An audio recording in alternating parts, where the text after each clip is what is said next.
Hi, this is my second vlog, and it's going to be on the topic of Ilhan Omar, who I think is one of the most dangerous people in America right now. I was on Tucker Carlson tonight talking about the issue, and he's highlighting it because she's gone on a rampage against him, and she has called him a white supremacist, which I find incredibly ironic because if Ilhan Omar wasn't a member of the U.S. Congress, she'd be a member of the KKK. Her hatred of the world's oldest ethnic minority community, the Jewish people, my people, is not only un-American, but it's inhumane. I mean, she is the face of racism today. This woman has literally made a career out of repeatedly demonizing and bullying American Jews, and it is not okay. It is so sickening how she's been embraced, not just by the left, but by Democrats.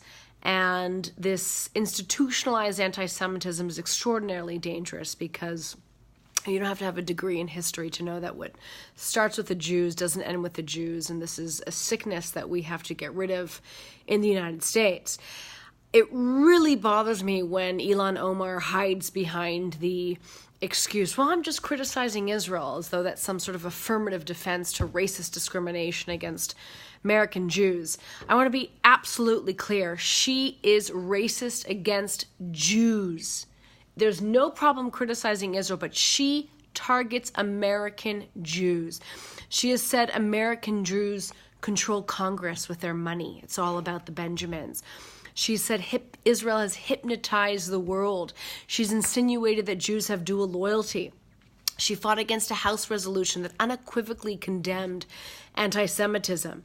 She tweeted support for Hamas when Hamas was lobbing rockets at innocent civilians. She has said that Jews are weaponizing the charge of anti-Semitism to stifle debate. She supports the unlawful commercial boycott of Jewish Israelis.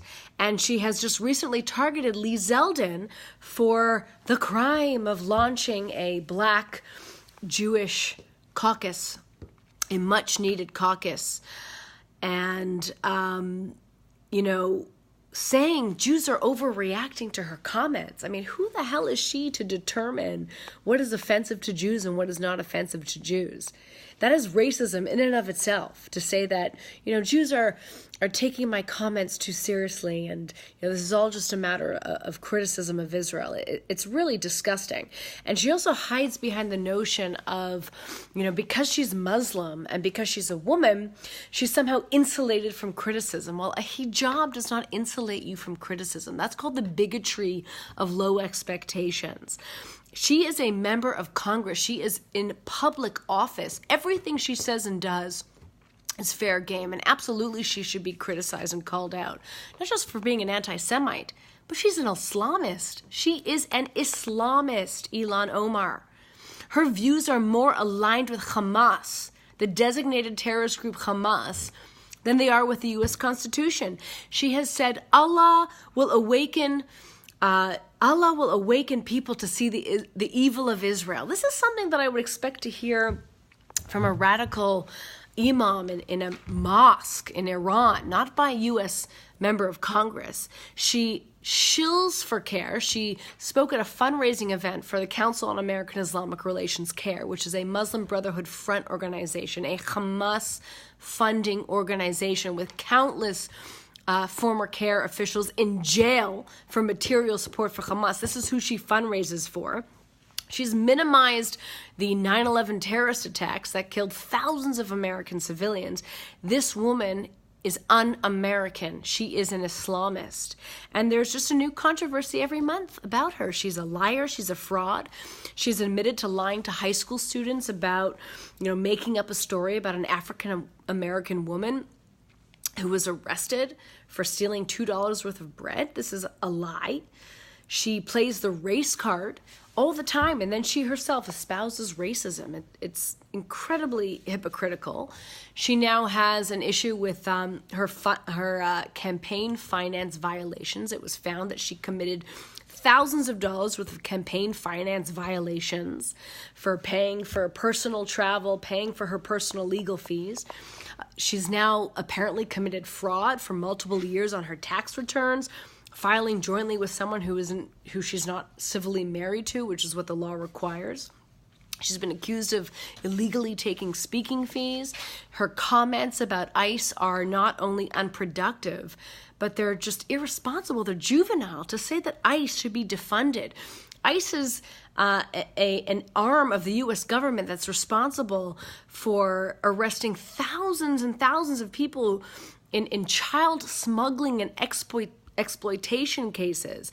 They deal with human trafficking. They arrested just last year 5,000 gang members. I mean, you have to have zero intelligence to call for the defunding of ICE. She was saved.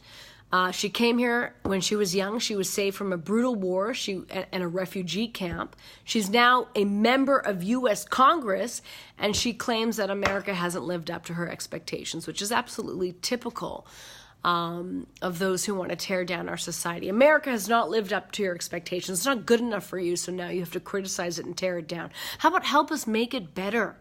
Give us some constructive criticism. Stop attacking minority communities in the United States. Democrats need to decide who they are because they're clearly in a crisis. And if they want to win, which is clearly what they want to do, they have to stop criticizing Trump and they need to put up good candidates. That's all they have to do. Every 4 years, power transfers in this country peacefully. Put up a good candidate and stop coddling racists. Stop criticizing Trump and coddling racists. That's how you're going to win. And it's ironic because the Democrats have consistently gone after Trump for what they accuse him of doing, of pandering to the right. The Democrats are pandering to the extreme left, to the illiberal left, because they are so afraid of losing those votes.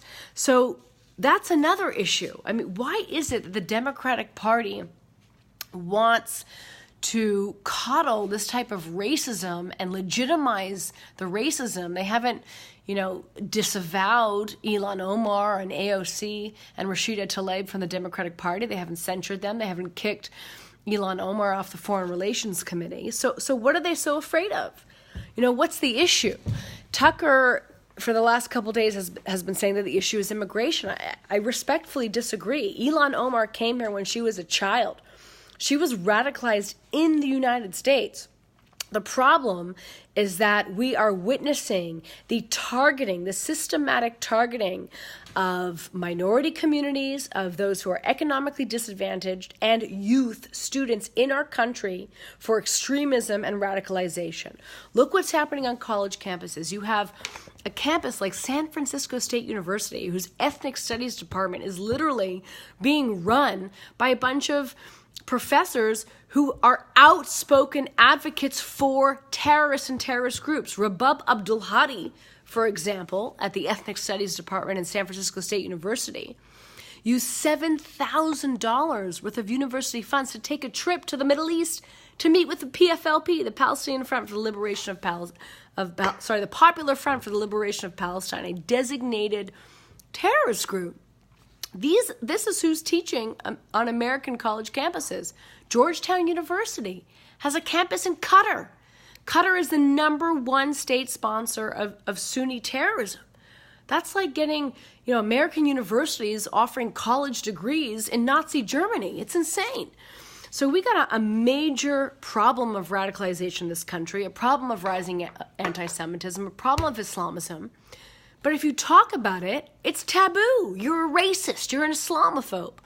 The Council on American Islamic Relations, CARE, just published a report that's literally a hit list of Jews, calling out Jews for engaging in civil rights advocacy, calling them Islamophobic.